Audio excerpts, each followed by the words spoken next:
limited today. The reason why I say that because I would love to hear more of these speakers. I feel like there's such powerful testimonies there, but no, I'm just in a rush. Yeah. I feel like the time must be set out for more and longer. I'm just saying, because I was stuck on that words there now, and yours also. Like, no, okay, but no, not every other speaker. That's not the point. But all I'm saying is that was beautiful. I am, and you can only go for a look at this chat. Yes. Okay, so this is what I want to say. I was listening to you speak here, and this is why I say we need more of this. I work with young people in Manenberg and Eindhoven. I've been doing it for over 15 years, but I think this 2 years God has really took me to a new journey with them. And when I say that, I work with a group of 70 young people, which is 12 to 28. That's how my own. But I don't want to leave because they feel loved, they feel comfortable, and there's no religion base. It's just come as you are. And with this year, I traveled with them all around Cape Town, and I sing, you all can sing.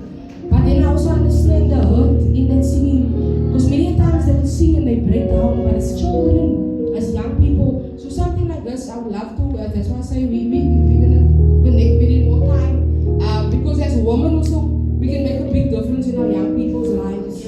But we need to heal in order to do that. Because we cannot speak into them if we're not here. So I love this, I love the empowerment. I'm excited, as I said to you, Fatima, this is the beginning of great things to come. There's a start of something, like this is our end of year for you, but this is the beginning of a new year as well. So, for Spergan, I am excited for this next speaker. Your hand, is jullie gereed? Nee, kom, is jullie gereed? Our next speaker, your hands and my hands for Shamila Martin. Give it up for myself.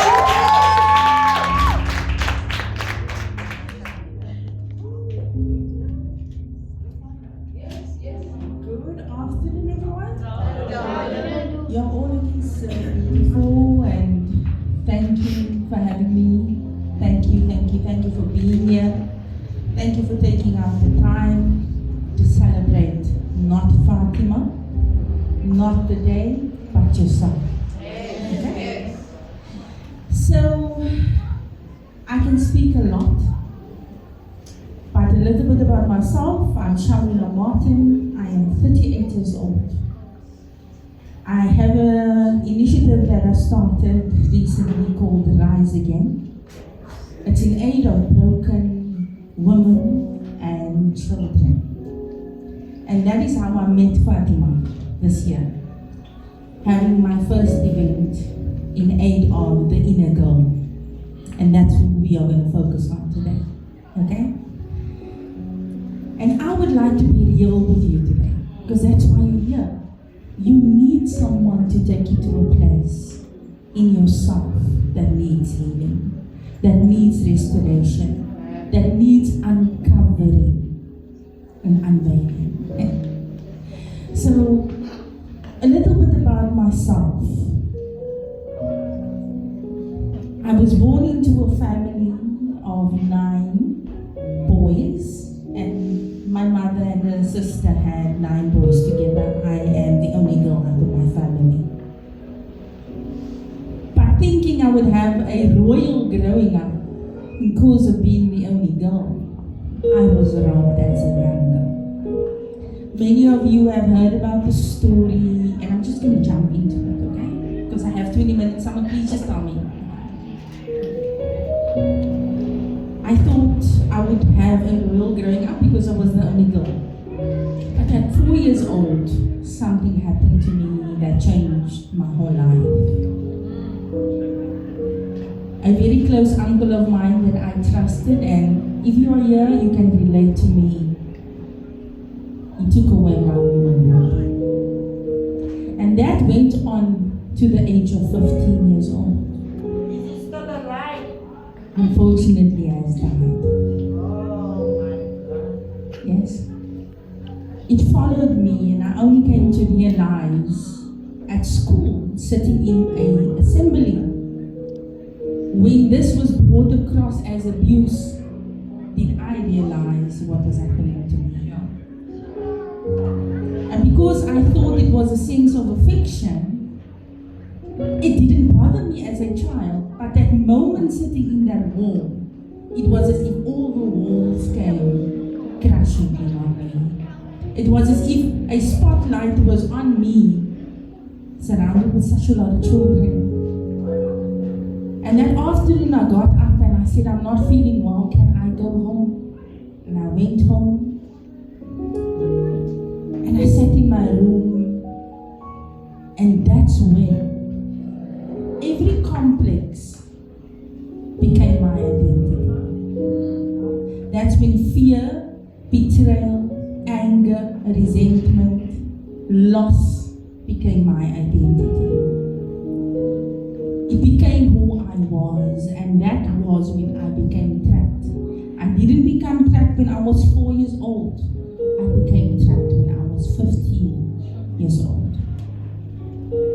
Then I realized the fear that has been hidden in me and the trauma was coming from a place of them. And that is why I'm focused on the inner girl. You might not have gone through that type of trauma, but you have suffered rejection. You have suffered loss.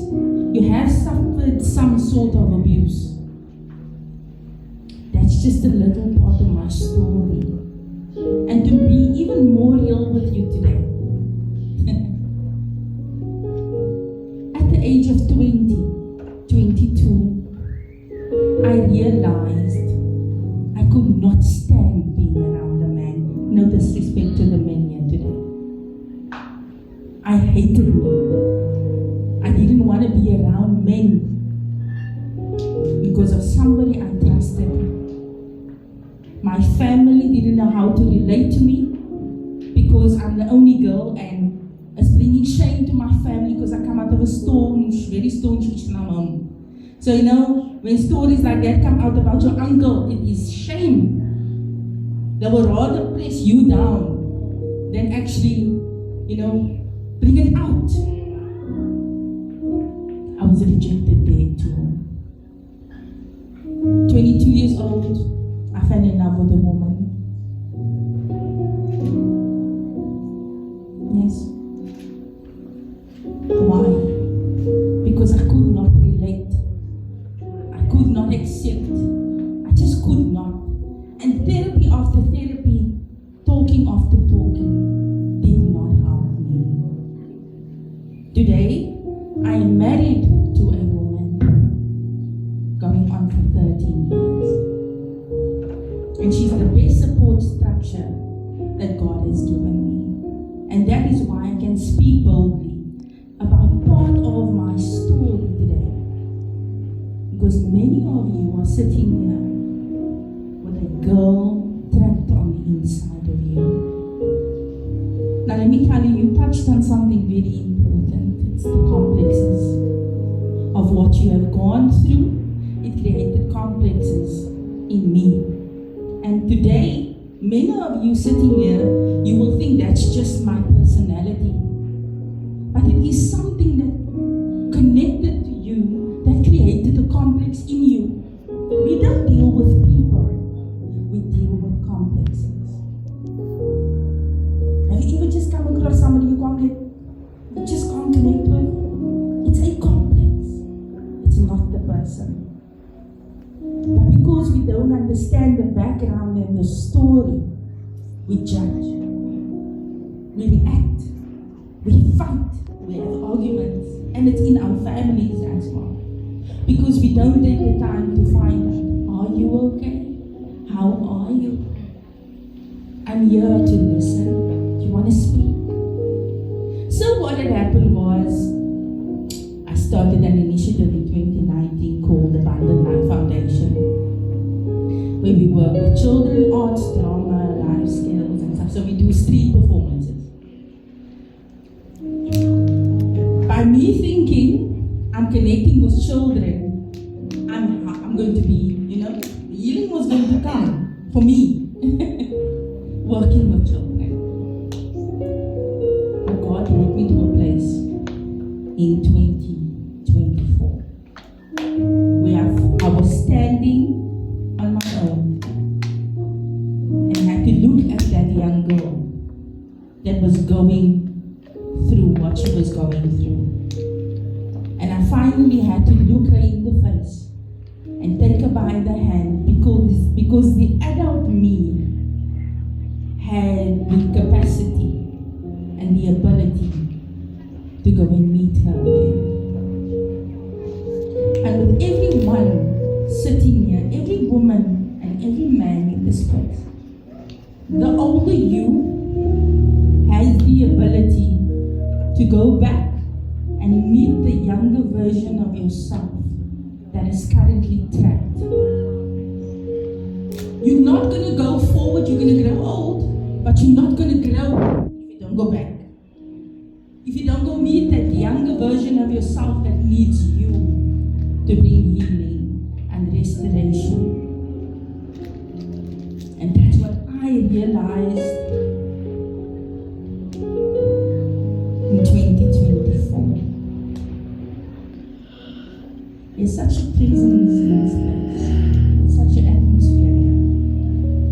And in this atmosphere, I want to ask you to stand with me. Can you stand with me?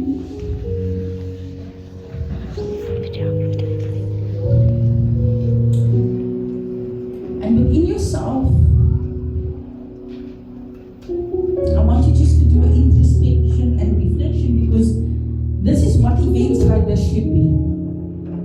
Right? It's for you, it's not for me. It's for our communities, it's for our broken women, it's for where they are finding themselves. Close your eyes if you can. And in that time, I want you to go and find that young woman within inside you. Go and find the young girl. And when you have her there, meet with her. No matter how painful, no matter the fear, no matter the anger, no matter the resentment, meet her there.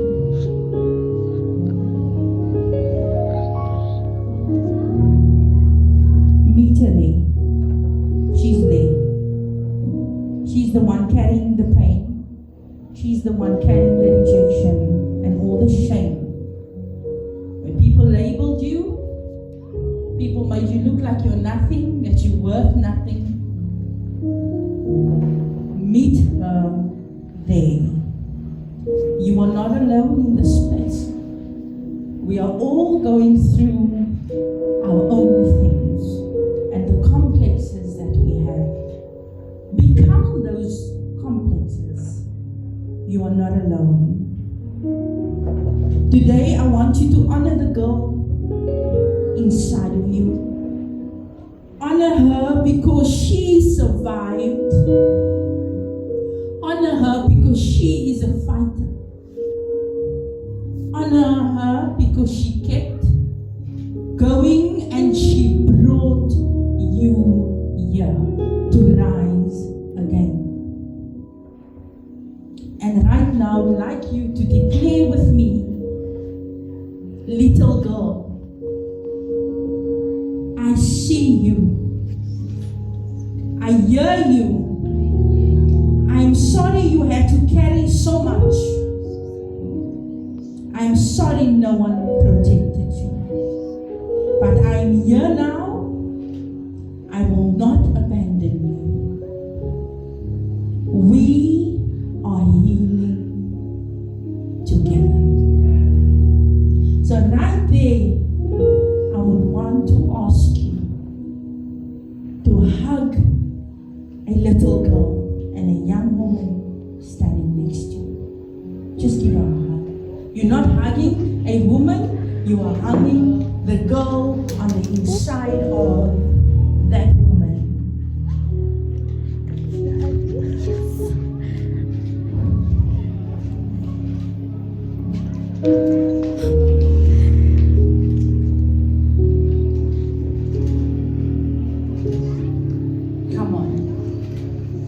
Healing does not require a perfect life.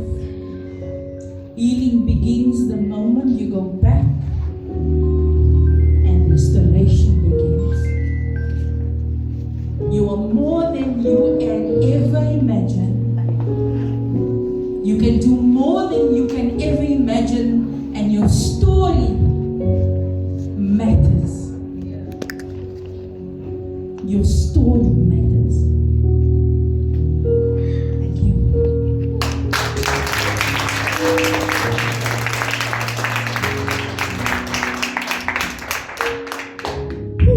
Can we clear up a little? Can we give her a nice round of applause again?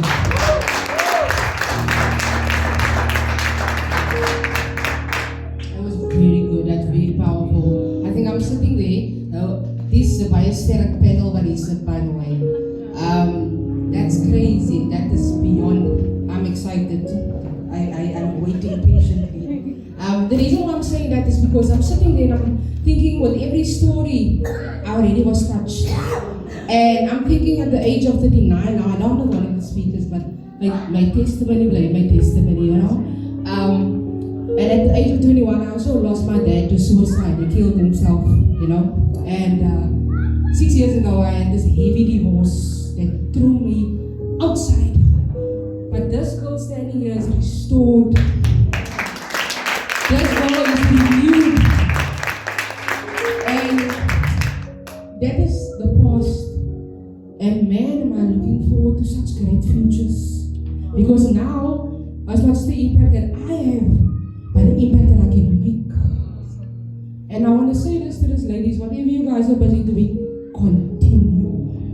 You let it stand up on platforms. Let it be heard.